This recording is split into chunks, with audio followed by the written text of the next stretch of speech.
What's up, everybody? You know, if you see this face and you hear this voice, that it's time for the Daily Sports Rant. I had to come in here and talk to y'all before I head to the Rangers game. You see your girl suited and booted, ready to cheer on the Rangers tonight against the world defending champion Houston Astros that whooped us pretty good yesterday. But that's okay.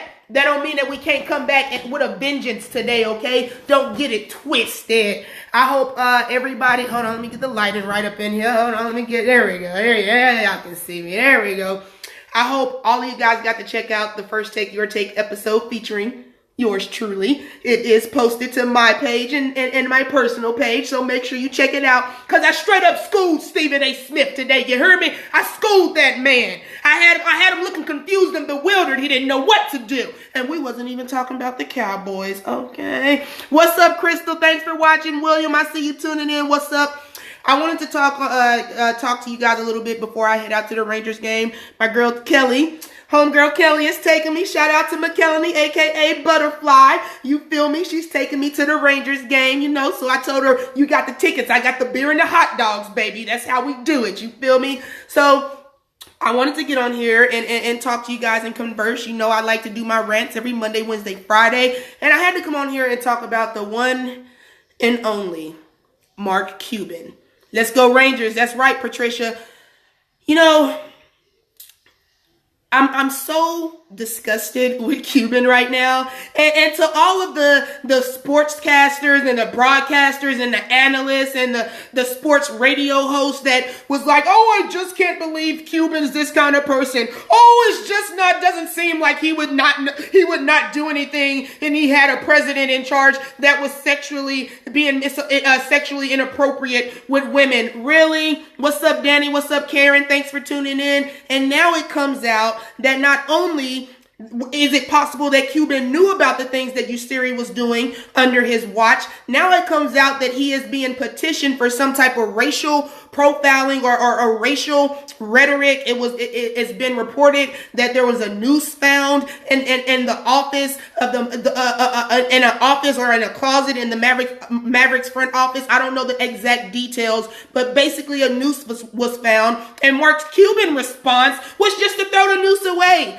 not to apologize to the woman that was black that worked in the workplace that was made to feel uncomfortable. Did she get an apology? No. So not only does women have to be scared to work in the workplace, in the front office of the Mavericks organization, now if you're a woman and you're black, hence someone like myself, I don't even want to put the fact that I'm gay into the topic because that would just put on a whole nother can of worms, okay? So now, if you're black and you're a woman, you get it twice as bad. Or you not only have to deal with sexual misconduct, you have to deal with racial misconduct as well. And it's funny, right? Because Mark Cuban was one of the owners, the only owner that came out when the Donald Sterling scandal first hit, saying that it would set a dangerous precedent if Adam Silver and the NBA were to take a team from an owner, which we all know is what eventually ended up happening with Donald Sterling. Now it seems like he was on the defense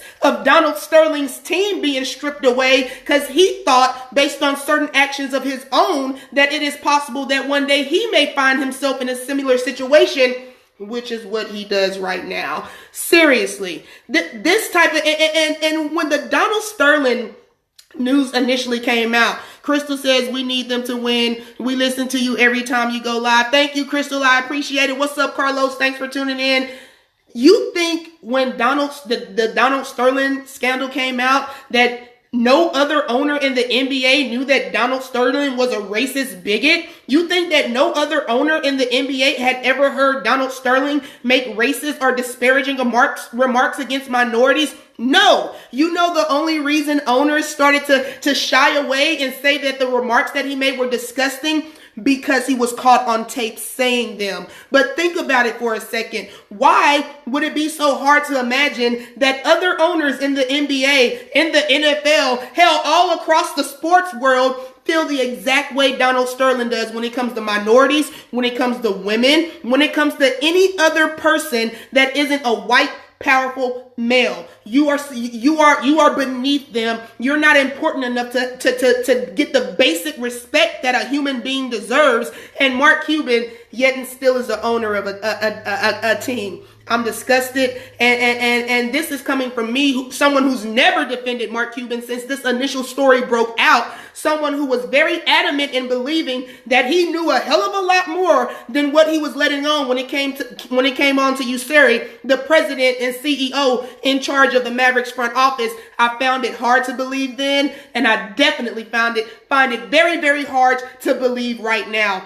Mark Cuban, you better look out, because we all know how Adam Silver works, and based on the multiple negative stories and the severity of those stories and allegations, we may be looking at a situation where we have yet another NBA owner about to have his team taken right away from him because he doesn't know how to uphold himself to a certain standard, or he doesn't know how to put people in positions of power and have them hold themselves to a higher standard. It's disgusting. I'm sick of it. And Adam Silver should take the same strong stance that he took against Donald Sterling. He should have that same approach with Mark Cuban. I don't give a damn if it's the Dallas Mavericks owner. What's right is right, and what's wrong is wrong. And it's time for all of these men, these macho, misogynistic men, to realize that women aren't going anywhere in the sports world, that black women ain't going nowhere in the sports world, that none of us are going anywhere in the sports world. Embrace us,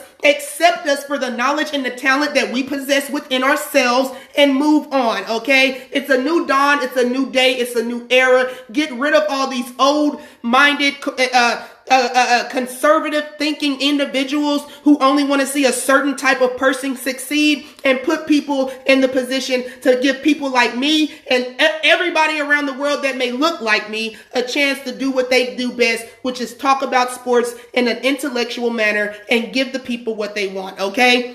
Carlos says all them owners do. They call us condom names, but want us blacks to lead their team. Exactly. They love us as long as we're bringing them championships and we're filling up them seats, them stadiums and arena. But soon as we get out of line, soon as we say a little bit too much, or we take a little bit too hard of a stance against the issue, oh, it's a problem then. It's a problem. We don't need you to do all that. You out of your place when you do all that, huh? The hell out of here. I hope Adam Silver gives it to Mark Cuban like nobody's given it to Mark Cuban before. And I mean every second of it, okay? Let me get off of him. I'm not going to even give Mark Cuban any more time of the day. But again, your girl is going to the Rangers game. I'll be posting plenty of pics if my signal is good. If they have the Wi-Fi, I'll be going live during the game, giving you guys some insider looks at the Rangers Stadium. But I'm excited. I haven't been to a Rangers game in a very long time. It's kind of shameful, honestly, seeming how they're my local baseball team. But I'm going tonight. Another thing on the podcast, I'm going to do the podcast early tomorrow because there's so much going on. I just didn't have a time to do it with the First Take Your Take shoot earlier today. Make sure you guys check out your girls' school and Stephen A. Smith and share it to the world, baby. It's already up to over 100,000 views. That's what I'm talking about. But we're going to talk about the whole OBJ situation and whether or not the Giants are seriously contemplating getting rid of this guy, one of the most transcendent talents that has came in the NFL since his time, a guy that's had, the first 2 seasons, over 1,200 receiving yards, and they're talking about actually getting rid of him in exchange for two first-round draft picks. I thought you don't give up on talent. What happened to that? What's up, Sandra? Thank you for shouting me out, Chica. I would be shocked if the Giants give up on OBJ and actually trade him. It looks like if there's going to be anywhere he goes, the LA Rams are going to be one of the top people in position to get him. They have the 2 first-round draft picks that the New York Giants allegedly want for him. And, watch out for the LA Rams, okay? They are putting together a freaking powerhouse over there. I know with Aqib Talib and Aaron McDonald and Marcus Peters and Adonican Sue, I know that's a lot of personalities. You got a little bipolar, a little anti-socialism going on. That could be a recipe for disaster, okay? But if Wade Phillips and Sean McVay are able to figure this thing out, if they are able to make all of this work, look out. Not just the NFC West. Look out, NFL, okay? Because they are trying to win and win now. And we all know that at times, if you try to build your team through free agency, it could come back and blow up in your face. But if the Rams figure this out, woo, and Jared Goff is improved from what he already improved on last year, man. Watch out for them Rams, baby, because they may be a force to be reckoned with, okay? I damn sure ain't excited if we have to play them next season. I'll tell you that much until I see different. But on paper, the Rams are looking good, okay? D'Angelo says, what up, JoJo? Long time no see. We won 5 straight without Kyrie. Yeah, D'Angelo, your Celtics are doing pretty good. I have the Celtics, even with the Kyrie Irving injury, still making it out of the Eastern Conference. I do not believe in LeBron James. I do not believe in that mediocre cast they have around him in Cleveland. Jordan Clarkson ain't gonna scare nobody in the playoffs. Larry Nash Jr. ain't scaring nobody in the playoffs. Rodney Hill, as great as much potential as he has, he's not scaring anybody in the freaking playoffs, okay? You can go run that to somebody else who cares, because I ain't listening to it. I ain't worried about the freaking Cavs. And the Celtics, they have the ball is in their court. They've shown that they can play very well without Kyrie. They have guys like Terry Rozier, Marreef. Both of these guys have came up big for them in crucial moments, and we're not even in the playoffs, baby. So, D'Angelo, you are right. Your Celtics are in the driver's seat, and the only team that could stop them is the Toronto Raptors. But we all know how anemic the Toronto Raptors come once the playoffs get here. So they going to have to show me before I believe it, baby. But make sure you guys check out the podcast. It'll be uploaded tomorrow. We're going to be talking about the Texas Rangers game that I'm going to tonight. We're going to talk about some more draft prospects that we've been seeing the Dallas Cowboys work out. Is there a possibility that the Dallas Cowboys are going to be moving up in the trade to try and go after one of these players? It remains to be seen, but we're going to talk about all of that and more on the next show. So make sure you guys check it out. And the Keeping It Real with Tony podcast will be uploaded again tomorrow as well. So tune in, and thank you everybody that voted for me. Thank you everybody that supported me in my journey of trying to debate Stephen A. Smith. We didn't get to debate the Cowboys, but hopefully they do this contest again when the football season starts, and I'll get to show Stephen A. Smith some real deal Holyfield. You feel me? Because somebody got to set him right when it comes to America's team. But I set him right about them NBA playoffs, baby. And based on the comments, it's looking like everybody thinks your girl schooled Stephen A. Smith, okay? America has spoken, and your girl JoJo won the debate. Carlos says, here you not going there today. It's my birthday weekend.